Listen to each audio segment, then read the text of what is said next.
नमस्कार, स्वागत है आप सभी का डीडी न्यूज के इस खास बुलेटिन एक्सप्रेस 100 में, जहां हम आपके लिए लेकर आते हैं राजनीति, मनोरंजन, देश दुनिया, खेल और व्यापार जगत की सभी बड़ी खबरों को एक्सप्रेस यानी कि फटाफट अंदाज में। आपके साथ मैं हूं संध्या शर्मा। तो देखिए खबरें तेज रफ्तार से। बिहार में पहले चरण के मतदान से आज धुआंधार रैलियां हो रही हैं। एनडीए के लिए भाजपा के स्टार प्रचारक और प्रधानमंत्री नरेंद्र मोदी आज बिहार में 2 चुनावी जनसभाओं को संबोधित करेंगे। पीएम की पहली रैली आरा में और दूसरी रैली नवादा में होगी। पीएम शाम को पटना में रोड शो करेंगे और उससे पहले राष्ट्रकवि रामधारी सिंह दिनकर की प्रतिमा पर पुष्पांजलि भी अर्पित करेंगे। पटना में भव्य रोड शो के बाद प्रधानमंत्री पटना सिटी स्थित तख्त श्री हरिमंदिर साहिब गुरुद्वारा जाएंगे। भाजपा के वरिष्ठ नेता और केंद्रीय गृह मंत्री अमित शाह आज मुजफ्फरपुर के साहिबगंज विधानसभा के पारू में रैली की और विपक्ष पर निशाना साधा। लोक जनशक्ति पार्टी रामविलास के नेता चिराग पासवान आज महाराष्ट्र के मुख्यमंत्री देवेंद्र फडणवीस के साथ कुढ़नी में जनसभा को संबोधित करेंगे। महागठबंधन के दल भी चुनाव प्रचार में जोर शोर से जुटे हुए हैं। राहुल गांधी आज बेगूसराय और खगड़िया में रैली करेंगे। महागठबंधन के मुख्यमंत्री चेहरे तेजस्वी यादव मुंगेर, पटना, वैशाली और सारण में कई चुनावी रैलियों में शामिल होंगे। बिहार में दूसरे चरण के विधानसभा चुनाव के लिए कांग्रेस ने कुल 40 स्टार प्रचारकों की सूची जारी की। भारतीय जनता पार्टी ने भाजपा को जानो अभियान के तहत विदेशी राजनयिकों का एक प्रतिनिधिमंडल बिहार दौरे पर है। Japan, Indonesia, Denmark, Australia, Britain, Bhutan और दक्षिण अफ्रीका के दूतावासों के अधिकारी आज और कल बिहार में बीजेपी के चुनाव प्रचार को करीब से देखेंगे। विदेशी राजनयिकों का प्रतिनिधिमंडल बीजेपी के वरिष्ठ नेताओं से मुलाकात करेगा और विभिन्न विधानसभा क्षेत्रों में चुनाव प्रचार की गतिविधियों का निरीक्षण भी करेगा। बिहार के मोकामा में जनसुराज के समर्थक दुलारचंद यादव की हत्या के मामले में पुलिस ने बड़ी कार्रवाई की है। पुलिस ने देर रात मोकामा से जदयू उम्मीदवार अनंत सिंह समेत 3 लोगों को पटना जिले के बाढ़ अनुमंडल से गिरफ्तार किया। पटना के एसएसपी कार्तिकेश के शर्मा का कहना है कि मामले के संबंध में अनंत सिंह से पूछताछ की जा रही है और आगे कानून के हिसाब से कार्रवाई की जाएगी। पटना के डीएम डॉक्टर त्यागराजन एसएन ने कहा कि ये एक गंभीर घटना है, हमने इसे काफी गंभीरता से लिया है, अभी स्थिति बहुत सामान्य है। बिहार भाजपा अध्यक्ष दिलीप जायसवाल ने मोकामा हत्याकांड पर कहा, बिहार में कानून का राज है और पुलिस को न्याय दिलाने के लिए कार्रवाई करने का पूरा अधिकार है। चुनाव आयोग ने दुलारचंद मर्डर केस में बड़ी कार्रवाई करते हुए पटना के ग्रामीण एसपी समेत 4 अधिकारियों का तबादला कर दिया, जबकि बाढ़ के एसडीपीओ को निलंबित करने के निर्देश दिए हैं। आयोग ने बाढ़ के एसडीओ सह 178 मोकामा विधानसभा के रिटर्निंग ऑफिसर चंदन कुमार को हटाकर उनकी जगह आईएएस अधिकारी आशीष कुमार को नियुक्त किया और एसडीपीओ बाढ़ 1 राकेश कुमार और एसडीपीओ बाढ़ 2 अभिषेक सिंह का ट्रांसफर भी किया। केंद्रीय मंत्री चिराग पासवान ने कहा कि किसी भी अपराधी को बख्शा नहीं जाएगा, सख्त से सख्त कार्रवाई की जाएगी, जैसे ही तथ्य और सबूत मिलते हैं तुरंत कार्रवाई होगी। केंद्रीय मंत्री नित्यानंद राय ने तेजस्वी यादव पर निशाना साधते हुए कहा कि अपराधियों को संरक्षण देना, परिवारवाद करना, गरीबों की जमीन हड़पना, ये सब राजद के स्वभाव में है। केंद्रीय मंत्री जीतन राम मांझी ने दुलारचंद यादव हत्याकांड में जेडीयू के मोकामा प्रत्याशी अनंत सिंह की गिरफ्तारी पर कहा, यही है नीतीश कुमार का सुशासन, वो न किसी को बख्शते हैं न फंसाते हैं।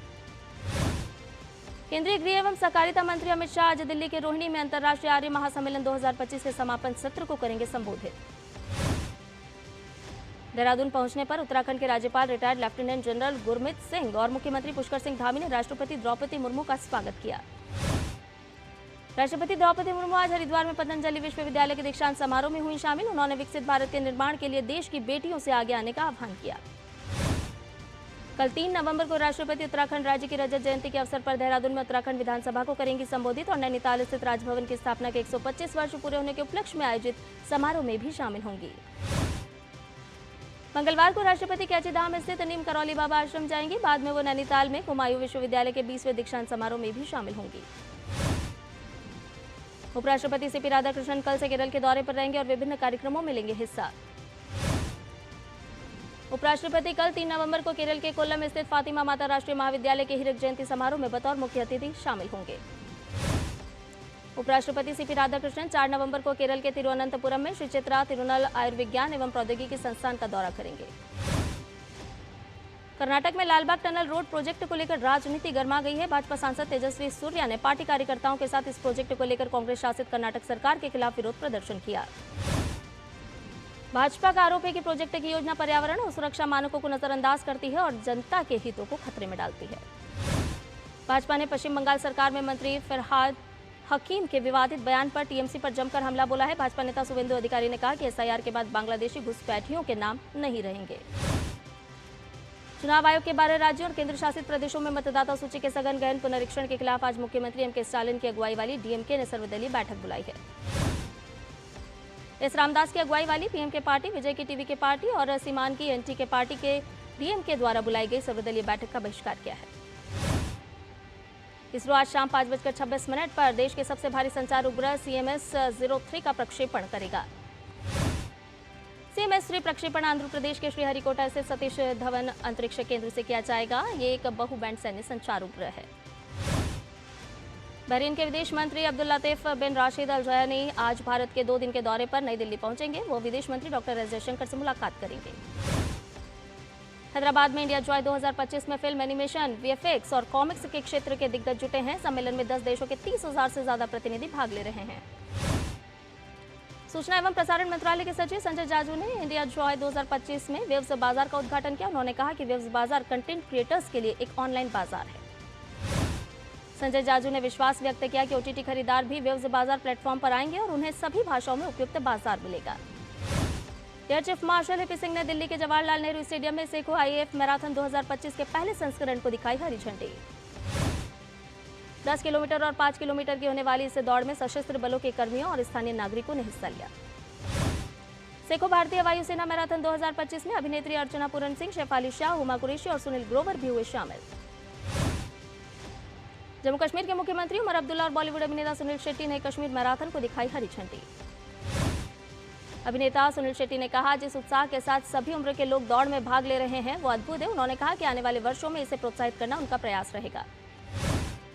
पंजाब के लुधियाना में पुलिस ने कई हिस्सों में समाचार पत्रों के वाहनों को रोककर तलाशी शुरू की। हिंदी, पंजाबी और अंग्रेजी समाचार पत्रों के वाहनों को पुलिस थानों के बीच ले जाकर जांच की गई। समाचार पत्र विक्रेताओं ने कहा कि उन्हें कुछ नहीं बताया गया। उनके फोन भी जब्त कर लिए गए और उन्हें थाने ले जाकर काफी देर तक जांच की गई। उत्तर प्रदेश के मुख्यमंत्री योगी आदित्यनाथ डॉक्टर राम मनोहर लोहिया राष्ट्रीय विधि विश्वविद्यालय के दीक्षांत समारोह में हुए शामिल। योगी आदित्यनाथ ने कहा कि न्यायिक अधिकारियों, अभियोजकों, पुलिस एवं प्रशासनिक अधिकारियों के निरंतर प्रशिक्षण एवं कौशल विकास के लिए भी सरकार पूरी प्रतिबद्धता से काम कर रही है। शिमला से सटी खूबसूरत मशोबरा घाटी में स्थित राष्ट्रपति निवास अपने 175वीं वर्षगांठ मना रहा है। खूबसूरत मशोबरा घाटी में स्थित राष्ट्रपति निवास पर शानदार गीत, संगीत और हिमाचली व्यंजनों की खुशबू से सराबोर शरदोत्सव का आयोजन हुआ। देव प्रबोधिनी एकादशी के पावन दिवस पर मध्य प्रदेश के चित्रकूट में अमरकंटक तक 3 लाख से ज्यादा दीप प्रज्वलित किए गए। केंद्रीय इलेक्ट्रॉनिक्स एवं सूचना प्रौद्योगिकी मंत्री अश्विनी वैष्णव ने कहा कि ओडिशा रेलवे, हाईवे, पोर्ट और अब इलेक्ट्रॉनिक्स और सेमीकंडक्टर के क्षेत्र में तेजी से आगे बढ़ रहा है। केंद्रीय मंत्री अश्विनी वैष्णव ने आगे कहा कि पिछले 11 वर्षों में इलेक्ट्रॉनिक्स मैन्युफैक्चरिंग 6 गुना बढ़ी है, जबकि एक्सपोर्ट 8 गुना बढ़ा है। सरकार ने अक्टूबर का जीएसटी कलेक्शन आंकड़ा जारी कर दिया है। त्योहारी सीजन और जीएसटी स्लैब में बदलाव के बाद अक्टूबर में जीएसटी कलेक्शन 4.6% बढ़ा है।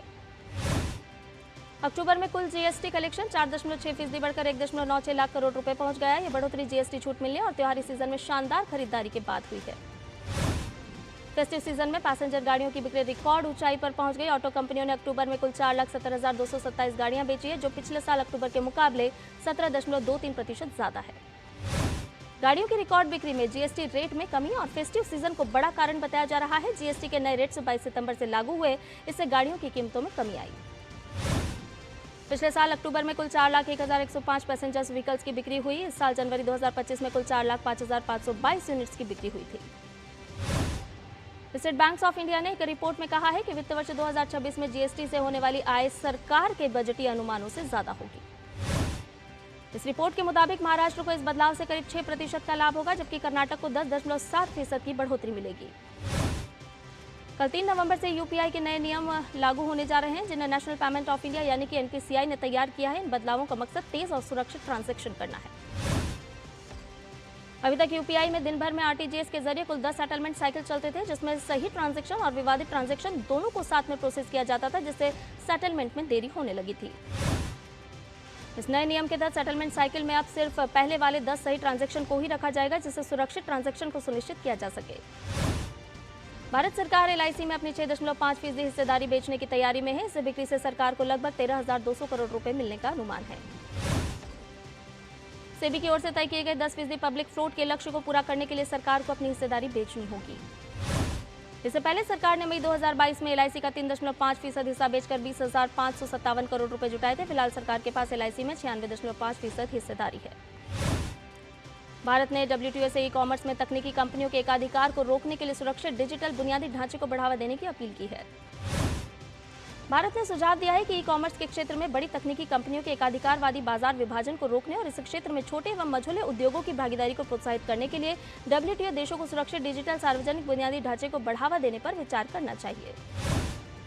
भारत ने डिजिटल बुनियादी ढांचे और प्रौद्योगिकियों तक पहुंच के लिए मौजूदा कमियों पर भी चर्चा करने का प्रस्ताव रखा है, जो वैश्विक ई कॉमर्स में विकासशील और कम विकसित देशों की भागीदारी को रोकते हैं। जीएसटी 2.0 सुधारों के बीच यूपीआई ने एक और बड़ी उपलब्धि दर्ज की। एनपीसीआई के आंकड़ों के अनुसार अक्टूबर में यूपीआई लेनदेन सालाना आधार पर 25% बढ़कर 20.70 अरब तक पहुंच गया है, जबकि लेनदेन मूल्य में 16% की वृद्धि के साथ यह 27.28 लाख करोड़ पर पहुंच गया। केंद्र का अनुमान है कि 2025-26 के दौरान राजकोषीय घाटा देश के जीडीपी का 4.4% यानी कि 15.69 लाख करोड़ रुपए रहेगा। रूस और यूक्रेन के बीच जारी हिंसा पर यूक्रेन के राष्ट्रपति वोलोडिमिर ज़ेलेंस्की ने कहा कि रूस ने उनके देश के पूर्वी डोनेत्स्क क्षेत्र में लगभग 1,70,000 सैनिकों को तैनात किया है। रूस पोक्रोस शहर पर कब्जा करने की कोशिश कर रहे हैं। राष्ट्रपति ज़ेलेंस्की ने कहा कि पोक्रोस शहर में हालात ठीक नहीं है। यूक्रेन की सेना पूर्वी शहर पोक्रोस में अब भी मजबूती से डटी हुई है। रूस को आगे बढ़ने से रोकने के लिए यूक्रेन ने हेलीकॉप्टर विशेष बलों की टीम को पोक्रोस भेजा है। अमेरिका इस वक्त शटडाउन की मार झेल रहा है। मौजूदा सरकार देश के इतिहास में हुए रिकॉर्ड 35 दिनों के शटडाउन से केवल 4 दिन पीछे। मौजूदा हालात पर अमेरिकी राष्ट्रपति डोनाल्ड ट्रंप ने नाराजगी प्रकट की है। राष्ट्रपति ट्रंप ने डेमोक्रेट के खेमे के नेता चक शुमर का जिक्र करते हुए शटडाउन को शुमर शटडाउन बताया। ट्रंप ने कहा कि अगर रिपब्लिकन खेमा डेमोक्रेट्स के खिलाफ मजबूत रुख अपनाए तो देश पर जबरन थोपे गए शटडाउन को खत्म किया जा सकता है। उन्होंने कहा कि हम अपना पूरा एजेंडा संसद से पारित करेंगे। अमेरिका के राष्ट्रपति डोनाल्ड ट्रंप ने चीन के प्रति सकारात्मक रुख अपनाया है। ट्रंप ने ट्रुथ सोशल पर पोस्ट में कहा कि यह बैठक दोनों देशों को स्थायी शांति और सफलता की ओर ले जाएगी। इससे पहले अमेरिकी राष्ट्रपति ने शी जिनपिंग के साथ बैठक में चीन पर टैरिफ कम करने की सहमति जताई थी। वहीं चीन अमेरिका से सोयाबीन की खरीद फिर से शुरू करेगा। अमेरिकी राष्ट्रपति डोनाल्ड ट्रंप ने नाइजीरिया को कड़ी चेतावनी दी है। ट्रंप ने कहा कि उन्होंने युद्ध विभाग से नाइजीरिया में संभावित सैन्य कार्रवाई के लिए तैयार रहने को कहा है। ट्रंप ने ट्रुथ सोशल पर कहा कि अगर नाइजीरिया सरकार ईसाइयों की हत्या की इजाजत देती है तो अमेरिका नाइजीरिया को दी जाने वाली सभी मदद तुरंत रोक देगा। ब्रिटेन के कैम्ब्रिजशायर में ट्रेन में हुई चाकूबाजी की घटना में 10 लोग हुए घायल, जिसमें 9 की हालत गंभीर। घटना में शामिल 2 लोग गिरफ्तार। अमेरिकी सेना द्वारा कैरिबियन सागर में किए गए सैन्य हमले में 3 ड्रग तस्कर मारे गए। रक्षा मंत्री पीट हेगसेथ ने सोशल मीडिया पर बताया कि ये नाव एक ऐसे संगठन से जुड़ी थी जिसे अमेरिका ने पहले ही आतंकवादी घोषित किया है। टीटीपी ने अपने सशस्त्र लड़ाकों की पाकिस्तान के खैबर पख्तूनख्वा प्रांत में चल रही ट्रेनिंग का वीडियो जारी कर पाकिस्तानी सेना का खैबर पख्तूनख्वा में चले जाने की चेतावनी दी है। सोशल मीडिया पर शेयर की गई इस वीडियो में टीटीपी ने कहा है कि अगर पाकिस्तानी सेना अपनी पोस्ट नहीं छोड़ती है तो उन्हें इसके गंभीर नतीजे भुगतने होंगे।